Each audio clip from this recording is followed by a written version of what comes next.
For about 10 years, in the middle of the 1800s, America went a little bit mad for a road made of wooden boards. Not gravel, not stone, not brick. Planks, ordinary sawn lumber, laid flat across the ground. Board after board after board, for mile after mile after mile. In the span of a single decade, the state of New York alone laid something like 3,500 miles of these plank roads, enough to reach from Manhattan to California, and across the country the total ran to more than 10,000 miles. Hundreds of companies were formed to build them. Fortunes were poured into them. Farmers who had spent their whole lives fighting the bottomless mud of American dirt roads believed, for a few glorious years, that the answer had finally arrived, a smooth, hard, all-weather highway they could roll a loaded wagon down in any season, and they called it, with real affection, the Farmers' Railroad. And then, almost as fast as it had come, the whole thing collapsed. The boards rotted. The companies went bankrupt. Millions of dollars evaporated almost overnight. And the great plank road craze vanished so completely that today most people have never heard of it, even though its ghost is hiding right now in the name of a road near where many of you live. The man who started it in this country was a Syracuse engineer and farmer named George Geddes, who had gone up to Canada and seen the plank roads they were building there, an idea the Canadians had in turn borrowed from Russia and who came home convinced it was the future. In 1846, a plank road was laid from Syracuse, New York, north toward a place called Central Square to haul salt and farm goods, the first plank road in the United States. And it worked so well and made money so fast that Geddes wrote it all up and championed it, and the country caught fire with the idea. But this is not really a story about Geddes, whose name we happen to have. It is a story about the thousands of men we do not have the names of, who sawed the millions of planks in the mills and graded the roadbeds and laid the boards down by hand, and who built, in a few short years, 10,000 miles of a road that was quietly rotting out from under the country, even as they nailed it down. If you care about the men who built this country with their hands, the workers nobody ever wrote a book about, please subscribe to Global Old History right now. Hit the button. Come back. Because this is one of the strangest booms in American history, a mania for a road that was doomed from the start, and the men who built it deserve to be remembered even if the roads did not last.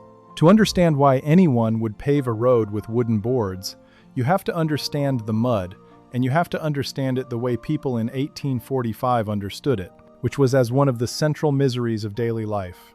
American roads, outside the biggest cities, were mostly just dirt, cleared tracks across the land, and dirt roads in a country with real winters and real rain are a catastrophe for anyone trying to move anything heavy. In the dry heat of summer they were passable, rutted and dusty but usable. But in the spring thaw and the autumn rains, they turned into rivers of bottomless mud, mud that could swallow a wagon wheel to the axle, mud that exhausted horses and mired loads and sometimes stopped travel almost completely for weeks at a time. For a farmer, this was not a minor inconvenience. It was the wall between his crops and the market. He might have a fine harvest sitting in his barn and simply be unable to haul it to town to sell it, because the road between him and the buyer had become an impassable trough of muck. The mud, quite literally, kept the farmer poor. I want to make that mud vivid, because we have paved it out of our imaginations. A dirt road in the wet season was not merely soft. In the worst of it, in the spring thaw when the frozen ground let go all at once, or after days of autumn rain, a road could become a channel of soupy, bottomless muck, churned by every hoof and wheel that tried it into a mire that grabbed and held. Wagons sank to the hubs and stuck fast, horses foundered and strained and were sometimes injured pulling against the suction of it. A journey to town that took 2 hours on a summer road could take all day, or become simply impossible in the mud season. And the timing was cruel, because the wet seasons, spring and fall, were exactly when a farmer most needed to move things, the harvest to market in the fall, the supplies and seed in the spring. For weeks at a stretch, a farm family could be effectively cut off, their produce trapped in the barn, their errands undone, watching prices in town rise and fall while they sat stuck behind a wall of mud. Whole rural economies moved at the pace the roads allowed, which in the mud seasons was no pace at all. People organized their entire year around the passable and impassable times of the roads. This was not a minor annoyance to be joked about. It was a genuine and grinding limit on rural life, on how much a farm could earn and how connected a community could be to the wider world. And it had been that way unchanged, for as long as anyone could remember. So when a road came along that promised to lift a wagon up out of the muck and let it roll to town in any weather, it did not seem like a convenience. It seemed like liberation. And so the dream that ran underneath the whole plank road boom was a simple and powerful one. A road you could use in any weather, a hard, smooth surface that would let a farm family haul a heavy wagon to town and back no matter the season, would change everything. It would let them get their crops to market, get a fair price, buy what they needed, join the wider economy. That is why they called it the farmer's railroad, because for a farmer stuck in the mud, a good all-weather road promised almost as much as a railroad did, and it seemed like something a local community could actually afford to build for itself. And it is worth understanding what else was and was not available, because it explains why plank roads specifically caught fire. This was the great age of what people then called internal improvements, the frenzy of canal and road and railroad building, meant to knit the growing country together and conquer its distances. There had been earlier road booms. In the decades before, private companies had built turnpikes, toll roads surfaced with broken stone or gravel, and the federal government had pushed the great national road westward. But good stone-surfaced roads were expensive and slow to build, and required stone and skilled labor that many rural districts simply did not have.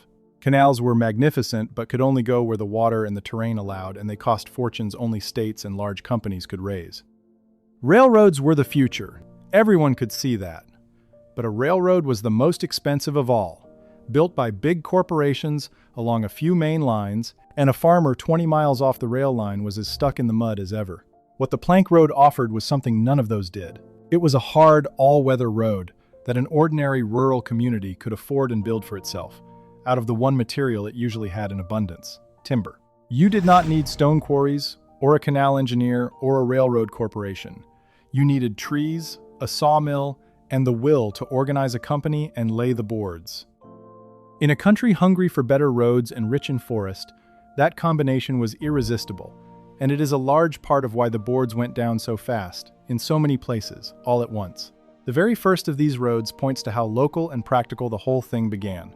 That first American plank road, laid from the Syracuse area northward in 1846, was built in large part to serve the salt industry, to haul the heavy barrels of salt from the great salt works of central New York out to where they could be shipped, over a road that would not bog down under the loads.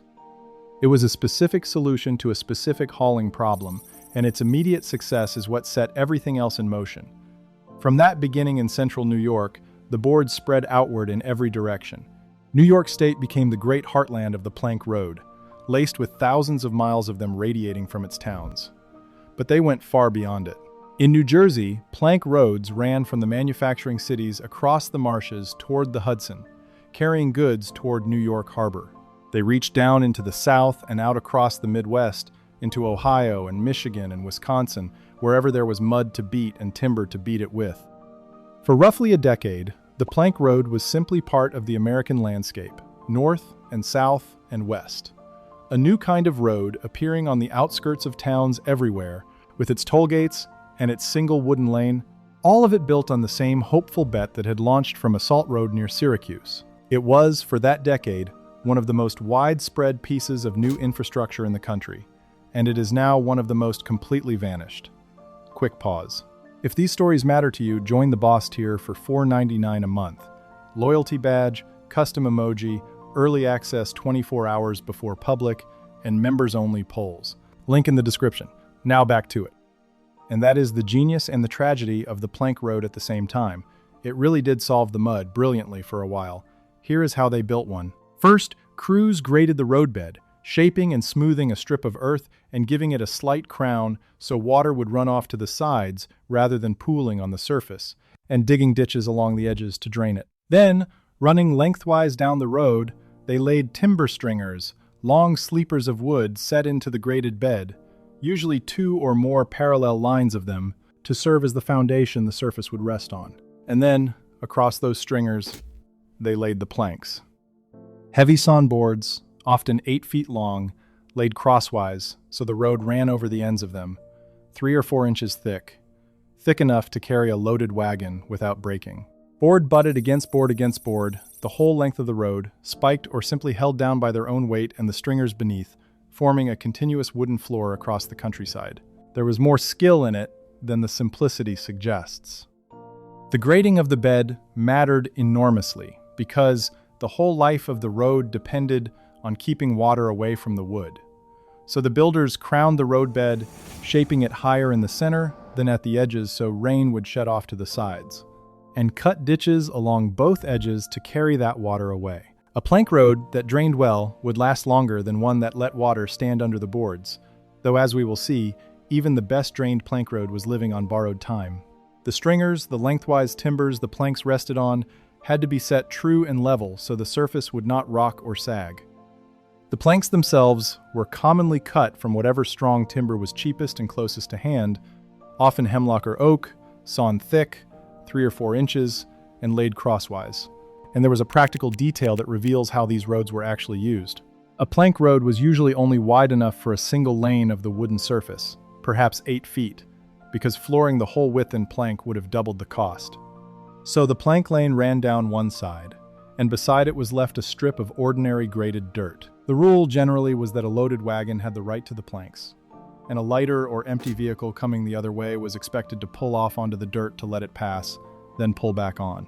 At intervals, there were turnouts, wider spots where vehicles could pass. So a working plank road was a kind of one-lane wooden highway with a dirt shoulder for passing, and its etiquette, loaded wagons keep the boards, was understood by everyone who used it. It is a small thing, but I love it, because it shows you these were not abstract engineering marvels, but working roads used every day by real people hauling real loads with their own customs and courtesies worked out on the spot. The result, when it was new, was close to miraculous by the standards of the day. A hard, smooth, quiet surface above the mud that a horse could pull a heavy load across at a good pace in any weather, in the rain and the thaw, when the dirt road beside it was impassable. Farmers who had spent their lives fighting the muck rolled onto a new plank road and felt, for the first time, what a real road could be. I have tried to imagine what that first ride felt like, and I think it must have been genuinely thrilling. A farmer who had spent his whole life fighting a team through the mud, who measured every trip to town by how bad the road was, rolls his loaded wagon up onto the new plank surface, and suddenly the wagon runs smooth and quiet and easy, the wheels rumbling over the boards instead of grinding through muck, the horses stepping out at a good pace because the pull has become light, the whole miserable friction of the journey simply gone. He can carry a heavier load with the same team. He can make the trip in a fraction of the time. He can go in weather that would have kept him home the year before. For that farmer, the plank road was not a curiosity. It was a door swinging open. At the toll gate, he paid his cent and a half a mile, a small price for what he was getting, and rolled on. And the toll gates themselves became fixtures of the rural landscape.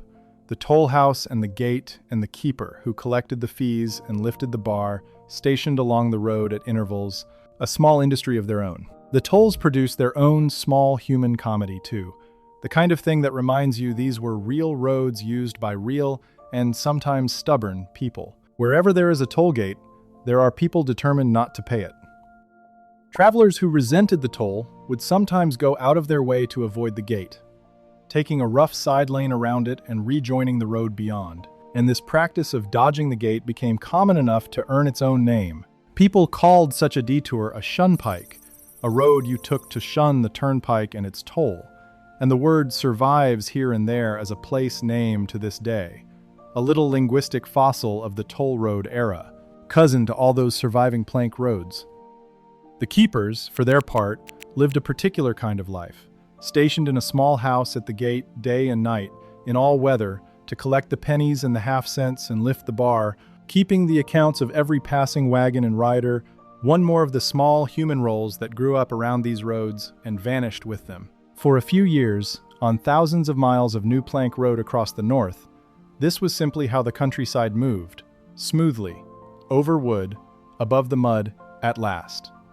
And it must have felt, to the people who had waited so long for it, very much like the future had finally arrived on their own back roads. Now let me tell you about the boom itself, because the speed and scale of it are genuinely astonishing. and it tells you something permanent about human nature.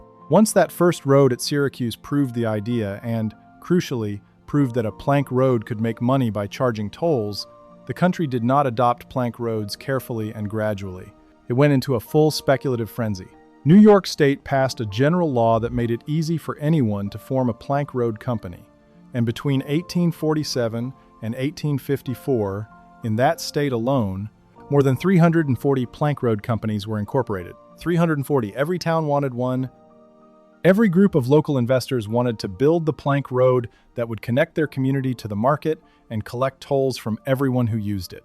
These were toll roads, private turnpikes, and the economics looked wonderful on paper.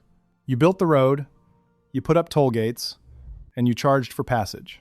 On one of the New York roads, a wagon drawn by 2 horses paid 1.50 cents for each mile it traveled. A single horse and rider paid half a cent a mile, and people on foot walked for free. Multiply those small tolls by all the traffic on a good road connecting a farm district to a growing city, and the returns looked handsome and steady. Money poured in. One well-placed road, 16.5 miles long, built for around $23,000 out of thick hemlock planks, was a great financial success and helped convince everyone that the plank road was a road to riches, as well as to town. The spread of the idea itself is a small story worth telling, because it shows how a piece of practical knowledge traveled the world in that era. The plank road was not an American invention. The technique had been developed in Russia, where they faced the same problem of mud and had the same abundance of timber. And from Russia, the idea had been carried to Canada, where roads of this kind were built around Toronto in the early 1840s. It was there that George Geddes, the Syracuse engineer and agricultural writer, encountered them and grasped their promise for the muddy roads of his own state. Geddes did not just build a road, he studied the Canadian examples, worked out the costs and the methods, and then, crucially, he wrote about it, publishing accounts that laid out how a plank road could be built and, above all, how it could pay. In an age before mass media, that kind of written, detailed, enthusiastic account from a credible engineer was exactly what turned a local experiment into a national movement. People read Geddes, or read those who had read him, and formed their companies and laid their boards. It is a reminder that behind these booms, there is almost always not just an invention, but a communicator, someone who takes a working idea and makes the rest of the country believe in it. Geddes was that man for the plank road, and his belief, sincere and well-argued, and on the fatal question of how long the wood would last, badly mistaken, helped send 10,000 miles of boards down across the country. Across New York and New Jersey and out into the Midwest, the boards went down by the thousands of miles, and for a few years it seemed the country had found a cheap, buildable, profitable answer to one of its oldest problems. But it is worth pausing on the sheer speculative fever of it, because the plank road boom is a classic of a very recognizable kind. What turned a good idea into a mania was money. Specifically the belief that plank roads were not just useful but a reliable way to get rich. Once the early roads showed they could pay steady tolls, and once states like New York passed general incorporation laws that let almost any group of investors charter a plank road company quickly and easily, the thing took on a life of its own. It stopped being only about solving the mud and became about getting in on the boom. Towns competed to build them not merely to reach the market, but because the road company itself looked like a sound investment that would throw off tolls for a decade or more. Promoters talked up the profits. Newspapers ran optimistic reports. The estimates of how long the planks would last, the numbers the whole investment depended on, drifted upward toward whatever made the arithmetic look good. 7 years, 10, 12. Caution went out the window. In that one state, in 7 years, over 340 companies were chartered, a stampede of capital into wooden roads, each investor confident that this road, at least, would pay. It has the exact shape of every speculative bubble before and since, a genuine innovation, followed by a rush of money, followed by optimistic assumptions that curdle into wishful thinking, followed by a hard collision with reality. The reality, in this case, was not a market crash or a bank failure. It was something much more mundane and much more certain. It was the simple fact that wood, left out in the weather on the wet ground, rots. Every one of those 340 companies was, whether it knew it or not, betting against that fact. And the fact was going to win. Before I go on, do me a favor and subscribe. The algorithm buries old industry stories unless enough people click. One click. Come back. Because now I have to tell you about the flaw at the very heart of the plank road, the thing that was going to destroy every last mile of it, and that a little more honesty at the start might have seen coming. The flaw was rot. A plank road is made of wood, and it is laid flat on the wet ground, out in the weather, and pounded day and night by iron-shod hooves and heavy iron wagon tires. And wood, lying on damp earth, exposed to rain and snow and the freeze and thaw of a northern winter, does the thing wood does. It rots. It helps to understand why the rot was so relentless and so much faster than the promoters had promised. Because it was not bad luck. It was physics and biology doing exactly what they always do. Wood decays when it is damp and not too cold because fungi live in it and eat it. And the one thing those fungi need above all is moisture. A plank road provided moisture in abundance. The boards lay directly on the ground, wicking up water from the soil beneath. They were rained and snowed on from above.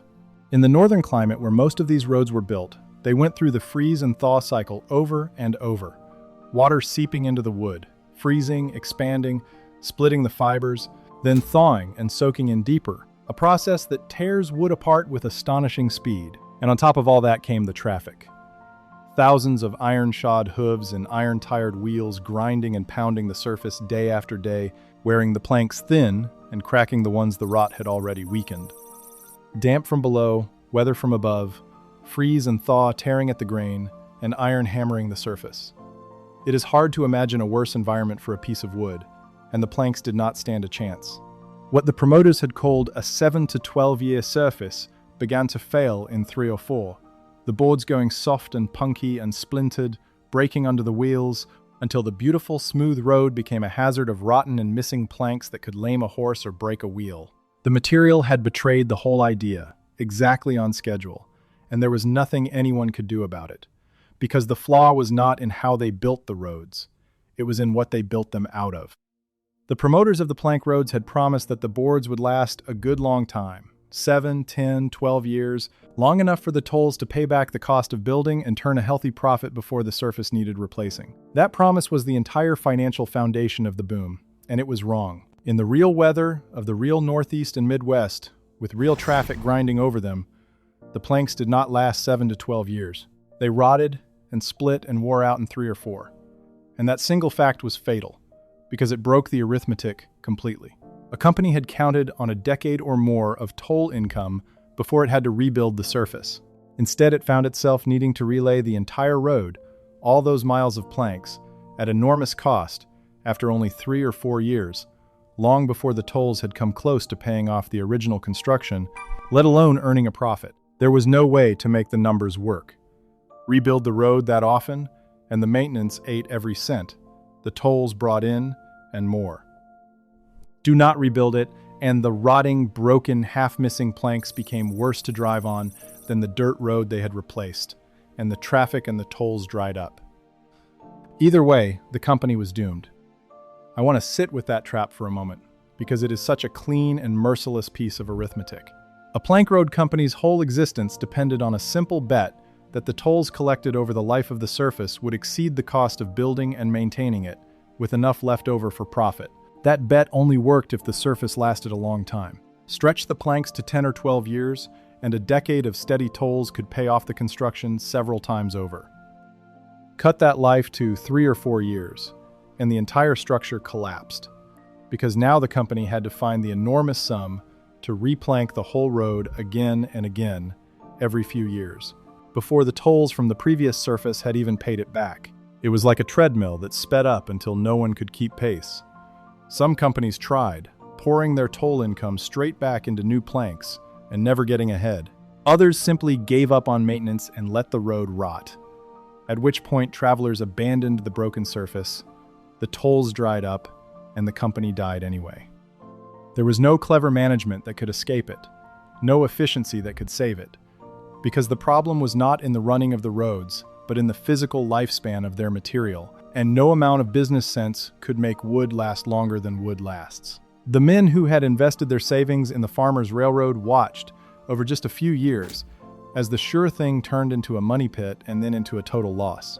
The roads that had felt like the future rotted into a lesson. The death of the plank roads was not always sudden, and watching how they actually ended tells you something. Some companies, faced with the rot, tried to save their investment by other means. A few experimented with ways to make the wood last longer, but nothing cheap enough was available at the scale required. Others, as their planks failed, gave up on wood and topped the old roadbed with gravel or broken stone, quietly converting their rotting plank road into an ordinary gravel toll road, keeping the route and the tolls, but abandoning the very thing that had made it special. Many just let the boards go, collecting tolls on a worsening surface until travelers refused to pay for the privilege of breaking their wheels and then folding. And meanwhile, the real long-term answer to the mud was already arriving from another direction. Road builders had learned, from a Scottish engineer named McAdam, how to build a hard, durable, well-drained road out of carefully layered broken stone, a macadam road that could carry traffic far longer than any plank and did not rot. Over the following decades, macadam and gravel, and eventually in the 20th century, concrete and asphalt, would give the country the all-weather roads the plank roads had only briefly and imperfectly promised. The plank road, in the end, was a bridge technology, a wooden stopgap that gave rural America a taste of what a good road could do in the gap between the bottomless dirt of the past and the paved surfaces of the future. It solved the problem for a moment, out of the material at hand, and then handed the problem on to better solutions and quietly rotted away. One quick note, I turned the full story into a book. Everything the records gave me. If you want it, the link is in the description. And so the bust came, and it came hard and fast, and it wiped out most of what the boom had built. Company after company, having laid its miles of beautiful new plank road and watched it rot out from under the traffic in a few short years, went bankrupt. The investors, the local farmers and merchants and boosters who had put their money into the farmers' railroad, lost it, much of it, almost overnight. The roads themselves were abandoned or sold off or slowly let go to ruin. Some were topped with gravel and kept on as ordinary toll roads. Most simply decayed, the planks rotting away or being pulled up until the road was dirt again, back to the mud it had been built to escape. Millions of dollars, an enormous sum for that era, had been poured into a technology that turned out to have a fatal flaw baked into its very material, and it was gone. Within a decade or so of the peak, the great plank road boom was essentially over, and the whole country moved on, a little poorer and a little wiser, to the railroads and, much later, to macadam and gravel and eventually asphalt, the harder and more durable surfaces that would finally, permanently solve the mud. I keep coming back to how modern the whole episode feels, under its quaint wooden surface. Strip away the horses and the hemlock planks, and the plank road boom is a story we have watched play out over and over since and are watching still. A genuine new technology appears and solves a real problem. Early success draws a rush of investment. Enthusiasm outruns evidence, and the assumptions the whole thing depends on get quietly inflated to justify the money pouring in.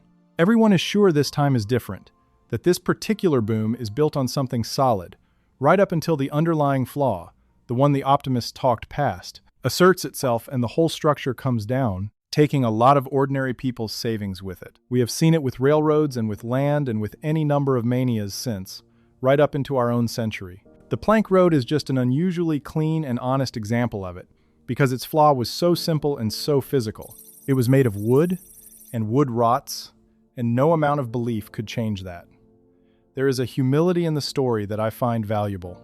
It is a reminder that intelligence and enthusiasm and hard work and real innovation are not enough on their own to guarantee success. That reality has a vote, and that reality's vote is often cast by something as humble and as certain as a fungus in a wetboard. For the people who had believed in it, the collapse was a real and personal blow, and that is worth remembering too. These were not, for the most part, distant financiers who could absorb a loss. The plank road companies had been funded heavily by local money, by the farmers and shopkeepers and small-town boosters who lived along the routes and who had put their own savings into the road that was going to connect them to the world and pay them back besides.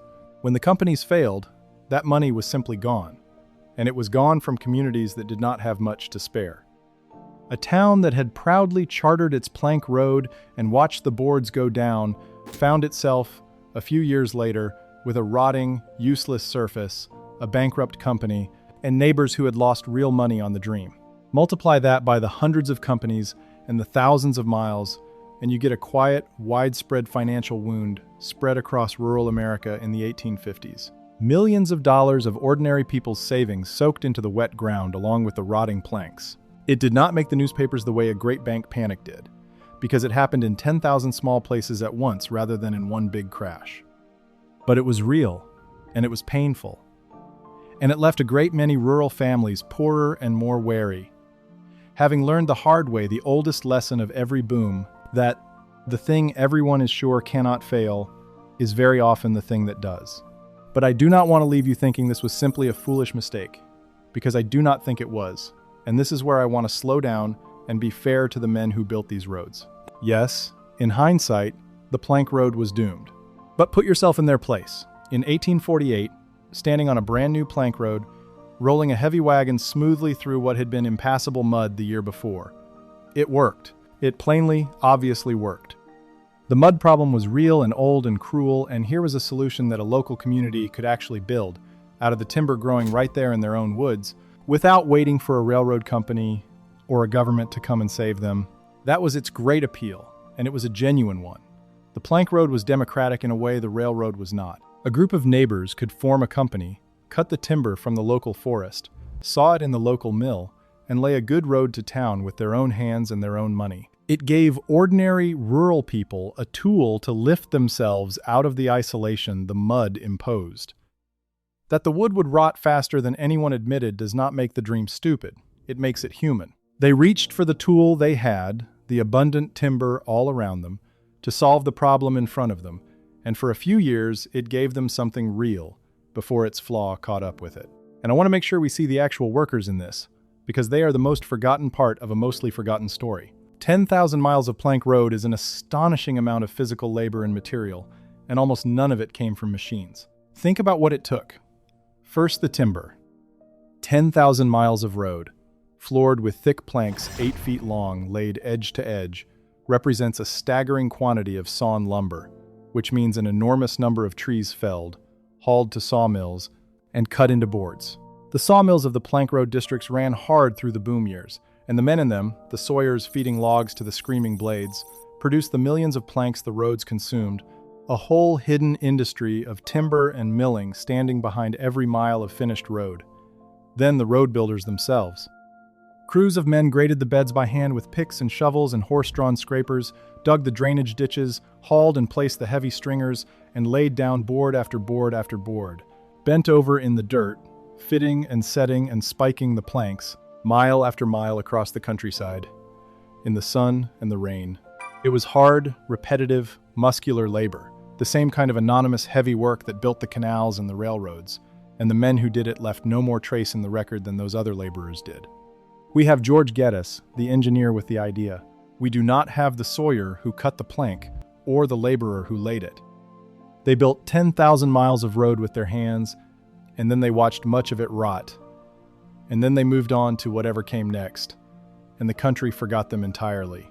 And there is a cost to all that timber that is easy to miss, and that connects this story to the others. 10,000 miles of road, floored in thick planks and resting on heavy stringers, and then, because of the rot, refloored again every few years, for as long as the companies struggled to keep them up, consumed an almost unimaginable amount of wood. Whole forests were cut to surface the roads.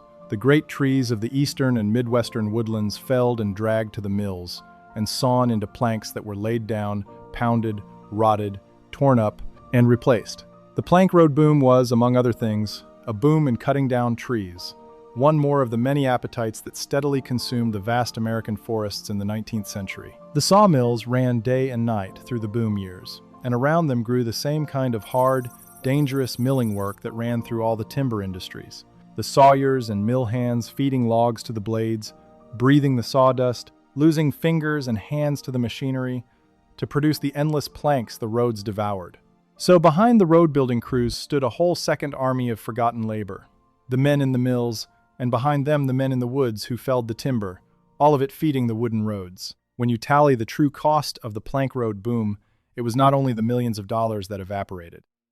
It was also a great deal of forest and a great deal of anonymous human labor in the woods and the mills and on the roadbeds, all of it spent on a surface that was rotting even as it was laid. Here is the strange and quiet way the plank roads live on, though. And once I tell you this, you will start seeing it. When the boards rotted and the companies died and the roads went back to dirt and eventually to modern pavement, the routes themselves very often survived. Because a road that connects two useful places tends to stay a road even when its surface changes completely. And a great many of those old routes kept their names. All over the eastern United States and the Midwest, in and around cities and out in the countryside, there are streets and roads today paved in modern asphalt, carrying thousands of cars that are named simply Plank Road. Most of the people driving on them have no idea why. They assume it is just a name. But a plank road, 9 times out of 10, is exactly what it says. The ghost of a real plank road from the boom of the 1840s and 50s, a route that was once floored with wooden boards laid by hand by forgotten men, and that has carried traffic ever since, through every change of surface, keeping the old name long after the last plank rotted away. The next time you pass a plank road, you will know you are driving on the memory of the farmer's railroad. And the plank roads left more than their names behind. In their brief life and their sudden failure, they taught the country a lesson it did not forget, that rural America desperately wanted and needed good all-weather roads, and that wood was not the way to get them. The hunger the plank roads had revealed did not go away when they rotted. It waited. And decades later, when the bicycle and then the automobile arrived and created a new and louder demand for smooth roads, that old hunger came roaring back. And it fed the great good roads movement that finally, in the 20th century, paved rural America for good, in stone and gravel and concrete and asphalt. The plank road was an early, failed attempt at something the country would eventually achieve by other means. It proved the demand was real and the wooden answer was wrong, and in that sense, even its failure was useful. A rough first draft of the paved nation we now take completely for granted. Every time you drive a smooth country road without a second thought, you are enjoying something the plank road builders reached for and could not quite hold, out of the wrong material, a lifetime too early. When I think about the whole episode now, I find it genuinely moving rather than merely quaint, and I think it is because it is such a human-sized story. It is not the Washington Monument or a transcontinental railroad. It is ordinary rural people all over the country reaching for an imperfect, homemade, local answer to a real and grinding hardship and building it themselves, out of their own woods, with their own hands, and getting a few good years out of it before its flaw brought it down. There is something in that I recognize, something true about how most of us actually live and work, reaching for the tool at hand to solve the problem in front of us and doing our best with it, even when it does not last. The men who laid those boards were not fools chasing a fad. They were people fighting the mud with the timber they had, and for a little while they beat it. And I do not want their effort to disappear into the failure, because that is not fair to them. We remember booms by their busts. We remember the plank roads, when we remember them at all, as a silly craze, a bunch of investors who lost their money on wooden roads. But that framing erases the actual human beings and the actual good the roads did before they failed. For several years, on thousands of miles of road, real families got their crops to market who could not have before. Real communities were connected who had been isolated by the mud. Real work was found by the sawyers and the road builders. And real skill and real sweat went into laying 10,000 miles of surface across a huge and difficult country, mostly by hand. The fact that the material chosen could not last does not unmake any of that. The relief was real while it lasted. The labor was real regardless. And the men who felled the trees and sawed the planks and graded the beds and laid the boards were doing honest, hard, useful work, and doing it well, whatever the boardroom arithmetic was doing above their heads. When I picture the plank road era, I do not mostly picture the failed companies. I picture a crew of men on a fresh roadbed on a spring morning, laying board after board out ahead of them across the countryside, opening a smooth path where there had been only mud. And a farmer somewhere down the line rolling his loaded wagon onto it for the first time and feeling it run easy and not caring in the least, in that moment, how long the wood would last. The roads rotted. The companies failed. But the effort was real. And the relief those roads brought, however briefly, was real. And the labor that went into them was as real as any labor that built anything. The planks are long gone. The name survives on 10,000 ordinary roads. And under the name, if you know to look for it, is the memory of the forgotten men who once floored America with wood. They lost the bet, most of them. The roads they laid rotted within a few years, the companies failed, and the whole strange, hopeful, wooden decade slid almost entirely out of the country's memory. But the roads were real while they lasted, and the men who built them were real, and the mud they beat, for those few years, was real too.